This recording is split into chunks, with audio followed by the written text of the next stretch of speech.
नारायणा जो आईआईटी के पास है वहाँ उसकी रैंकिंग उस टाइम बहुत ठीक थी, 600-700 के बीच में थी मेरी समझ में। तो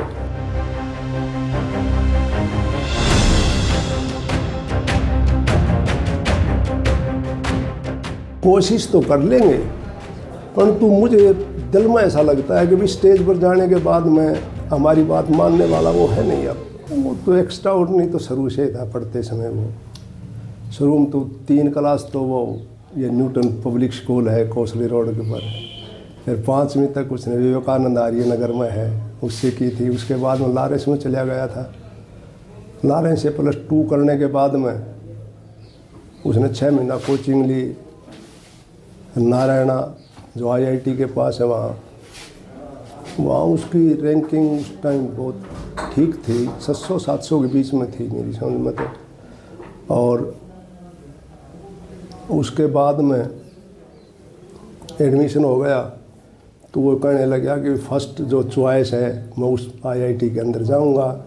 फिर मैं अभी देख ले, मैं तो ये कह रहा था मैं अभी दिल्ली बुल्ली ले ले, हम भी मिलाएंगे। नहीं बोले ना, बम्बे जाऊंगा मैं। बम्बे चला गया, आईआईटी कर ली।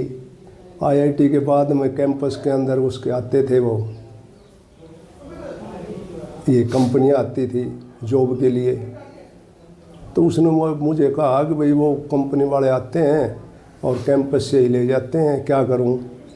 तो मैं उसको कहने लगा, मैं कहा भाई ये कंपनी वाले तो बक्कल फोड़ते हैं, 2 लाख का काम करेगा जब 1 लाख रुपए देंगे और पढ़ ले।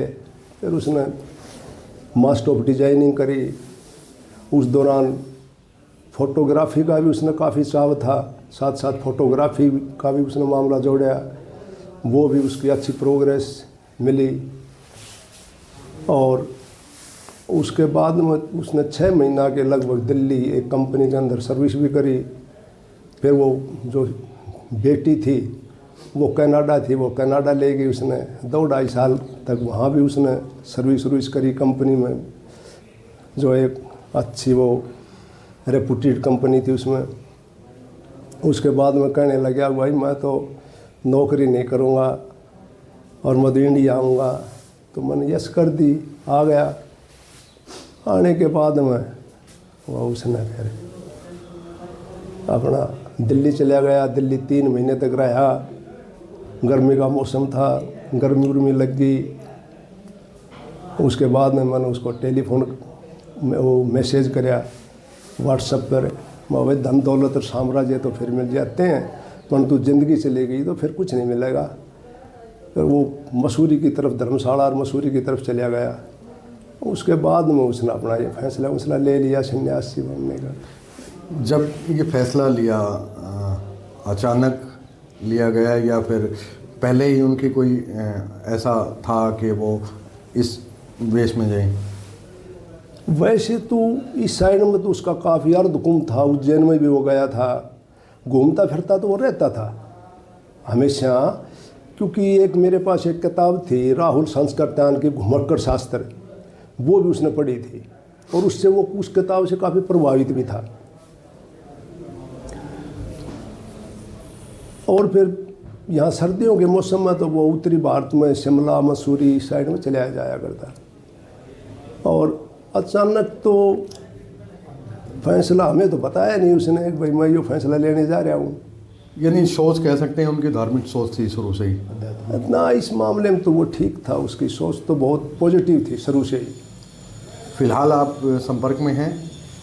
मैं करीब 6 महीने पहले से संपर्क में हूँ, उसके बाद में नहीं है। फिर उसने ब्लॉक कर दिया कॉन्ट्रैक्ट और कुछ ये वो।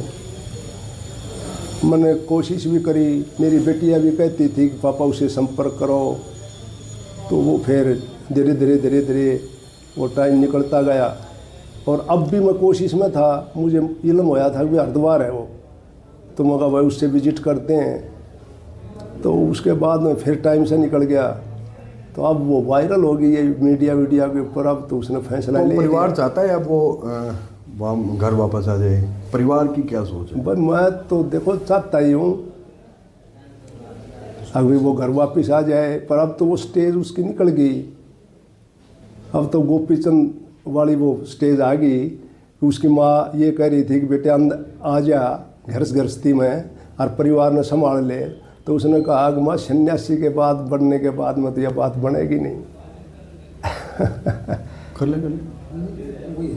अब क्या संदेश देना चाहिए? मैसेज क्या करना चाहेंगे आप, क्योंकि इस तरह से जब परिवार आपका पता चले हमें अकेला ही बेटा है। देखो, इंडिपेंडेंट तो उसकी थिंकिंग शुरू से थी।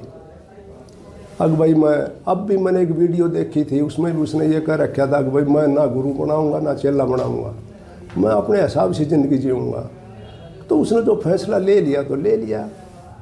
हर आदमी को अपनी ज़िंदगी जीने का अधिकार है, तो प्रेशर तो उसके ऊपर मैं डाल ही नहीं सकता, क्योंकि IIT कर रखी थी, 34 साल की उम्र हो गई, तो उसको प्रेशराइज करके तो आप कोई चीज़ मना नहीं सकते। अब यानी परिवार एक लास्ट ट्राई कर सकता है? ट्राई तो कोशिश तो कर लेंगे, परंतु मुझे दिल में ऐसा लगता है कि भी स्टेज पर जाने के बाद में हमारी बात मानने वाला वो है नहीं। अब ना तो मैं अब भी ट्राई हूँ, परंतु मैंने वो बिटिया से, अमेरिका है वो, आजकल उससे बात करी थी, तो वो कहने लगी पापा अब तो उसके मीडिया और चारों तरफ मतलब ये है कि उससे लोग मिलने के लिए इतने हैं, और आपको ये मालूम इलम हो जाएगा कि भाई उसके फादर भी आए हुए होंगे, तो बोले पता नहीं आपके पीछे पड़ जाएंगे और समस्या बन जाएगी आपको, और उससे मिलने भी नहीं देगा कोई।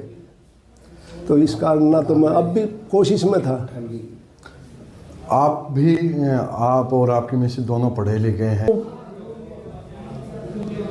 कोशिश तो कर लेंगे, परंतु मुझे दिल में ऐसा लगता है कि भी स्टेज पर जाने के बाद में हमारी बात मानने वाला वो है नहीं। अब ना तो मैं अब भी ट्राई हूँ, परंतु मैंने वो बिटिया से, अमेरिका है वो, आजकल उससे बात करी थी, तो वो कहने लगी पापा अब तो उसके मीडिया और चारों तरफ मतलब ये है कि उससे लोग मिलने के लिए इतने हैं, और आपको ये मालूम इलम हो जाएगा कि भाई उसके फादर भी आए हुए होंगे, तो बोले पता नहीं आपके पीछे पड़ जाएंगे और समस्या बन जाएगी आपको, और उससे मिलने भी नहीं देगा कोई। तो इस कारण ना तो मैं अब भी कोशिश में था। आप और आपकी मिसेज दोनों पढ़े लिखे हैं, अधिवक्ता हैं आप भी, हाँ, दो प्रधान भी रहे हैं, तो थोड़ा सा आपके बारे में भी थोड़ा। अब मेरा तो ये था कि भाई LLB करी, फिर MA भी करी थी जयपुर यूनिवर्सिटी से, उसके बाद हम प्रैक्टिस में आ गए, और 1983 का मेरा रजिस्ट्रेशन हाई कोर्ट का, तो प्रैक्टिस कर रहे हैं अपनी।